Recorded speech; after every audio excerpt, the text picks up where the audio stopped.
Court in the Korematsu case. 1942. It was a military order. 9066. 9066. Now what did it do? American citizens of Japanese heritage and other Japanese here illegally were forcibly removed from their homes and moved to internment camps in the interior of the country from the West Coast. They lost their businesses, they lost their homes, they lost their property. Americans of Italian and German ancestry were also targeted. 11,000 German ancestry were interned, 3,000 Italians. Some Jews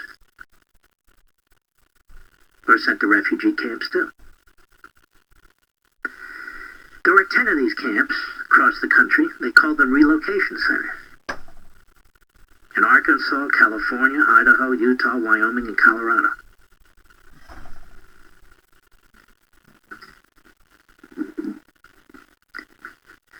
Now, let's put things in perspective.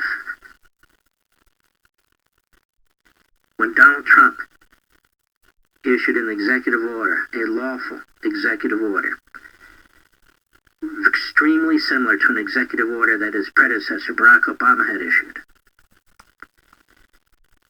focused on countries that were that were breeding terrorists and had horrific civil wars taking place, and were majority Muslim. And he put a 6-month moratorium in place in order so that we could vet the individuals trying to come to this country. So we knew who was coming in order to protect this country. He was accused of the worst kind of racism, including by federal courts. Remember, the Supreme Court issued the Korematsu decision upholding what FDR did. Donald Trump didn't round up Muslim Americans or Americans of Muslim descent. Donald Trump didn't prevent Muslims from the vast majority of the world coming into this country, including from countries that have the largest Muslim populations in the world. And the very people who support FDR today consider him the greatest president ever. The same federal judges appointed by Obama accused Trump of racism, of targeting Muslims. So they issued another executive order, and this was upheld. The internment of just Muslim populations in the world. And the very people who support FDR today consider him the greatest president ever. The same federal judges appointed by Obama accused Trump of racism, of targeting Muslims. So they issued another executive order, and this was upheld. The internment of Japanese Americans, Americans of Japanese descent. About unleashed the Internal Revenue Service against his political opponents.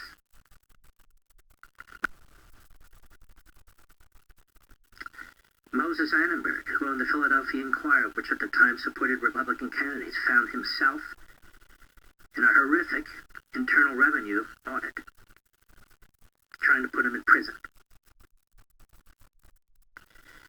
Gannett was targeted by the IRS at the direction of Eleanor Roosevelt. Faced a horrific tax audit. Andrew Mellon, the Treasury Secretary under Calvin Coolidge, a very wealthy man, a very honorable man, he was targeted by the Roosevelt Internal Revenue Service. For 10 years he was audited.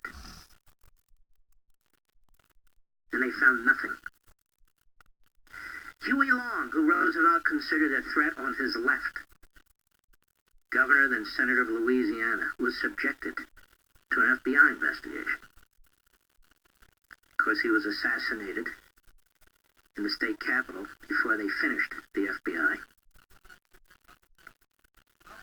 Franklin Roosevelt tried to pack the Supreme Court. Nothing Nobody ever talked about impeaching Franklin Roosevelt and the Democrat Party. He's a hero of the Democrats. Did Donald Trump do anything of the sort that Franklin Roosevelt did? Nothing. This is all, by the way, an unfreedom of the press. What about John Kennedy before he was horrifically assassinated? What about John Kennedy? He had a man over there at the Internal Revenue Service who they would call on the phone and get files from the Internal Revenue Service from their political opponents or organizations that opposed them and bring them to the president.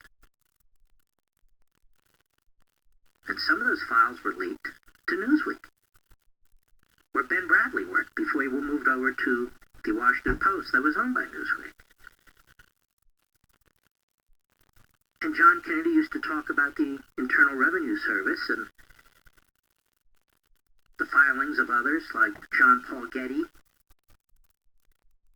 This information we pushed out into the media or used against his political opponents. Was that an impeachable offense? I've got more. I'll be right back. Mark Levin.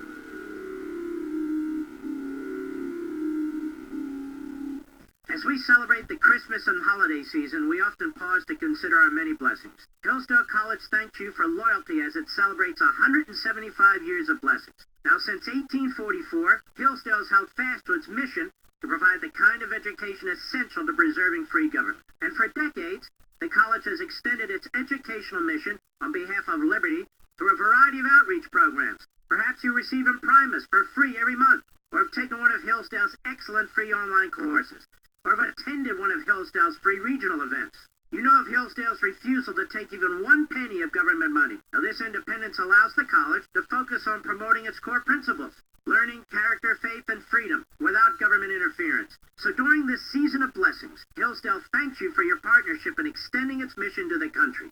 Merry Christmas from Hillsdale College, and to learn more, visit levinforhillsdale.com. That's Levin for Hillsdale.com.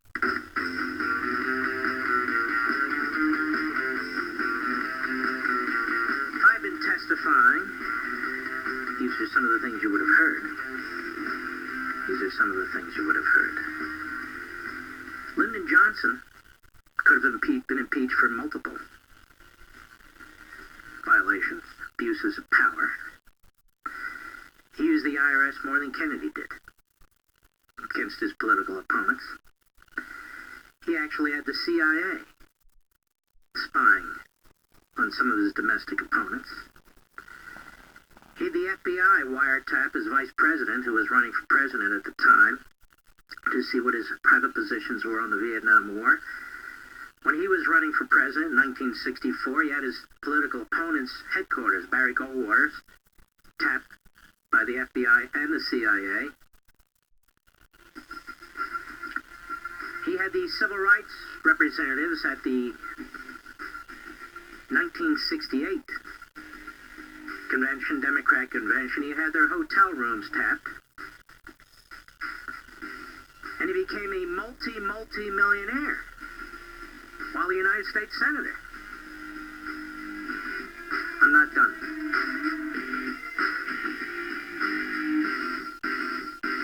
You hear me talk about Hillsdale College a lot, about its rigorous classical liberal arts curriculum, about its exceptionally bright and patriotic students. 175 years ago, Hillsdale College was founded with a mission defined by 4 enduring purposes: learning, character, faith, and freedom. While many institutions have lost their way, Hillsdale College maintains an unwavering commitment to learning, character, faith, and freedom. I've also talked about the great Dr. Larry Arnn, the president of Hillsdale College. He's one of the finest Americans I've ever known. And he explains that these 4 purposes, learning, character, faith, and freedom, remain inseparable in the activity of education at Hillsdale College. He says, learning is difficult and takes more than talent. It takes hard work, which requires character. Freedom is essential for learning, but it is fragile and constantly under threat, so its principles must be studied by all for the sake of its defense. At Hillsdale, faith and learning are integrated toward God, because He is the first authority. Folks, if you've ever wondered why I love Hillsdale College, now you know. Visit hillsdale.edu. That's hillsdale.edu for more information. Hillsdale College, pursuing truth and defending liberty since 1844. Remember, that's hillsdale.edu, hillsdale.edu.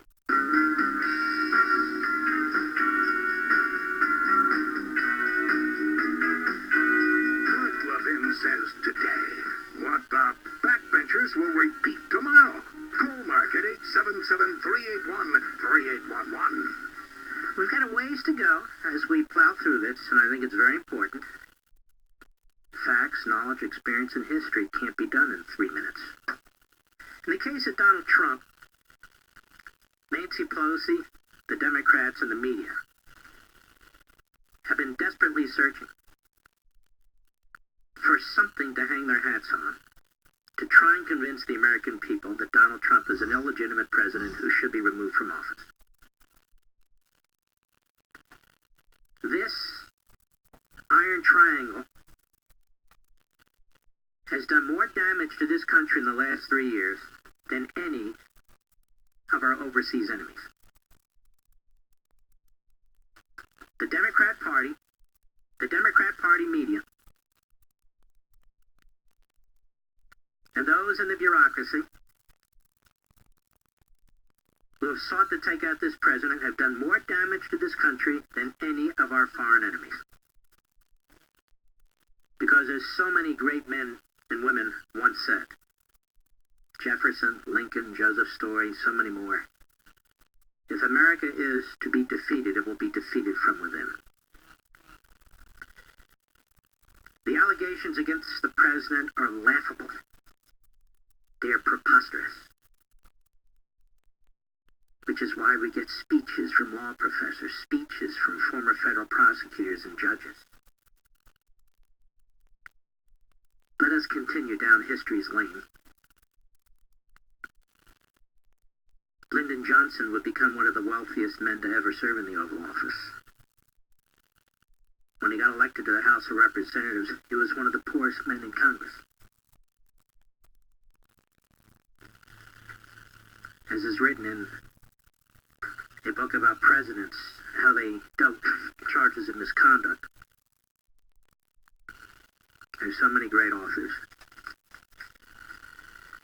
Unlike his predecessor in the White House, who had inherited his money, Johnson amassed his riches almost entirely while he was in public office, mainly after he entered the Senate and began his rise to national power in 1948. To what extent the Johnsons enjoyed their prosperity, built as it was upon favorable rulings by the Federal Communications Commission, because of the senator's political prominence, would take, as one newspaper noted in 1964, a subtle scientist to measure precisely. But the matter unquestionably invited a great deal of conjecture. I'll sum it up for you this way. The Johnsons acquired a radio station and a television station in Austin, Texas. And during the time that he had this television station, the FCC did not permit any competitors, Mr. Producer. What do you make of that?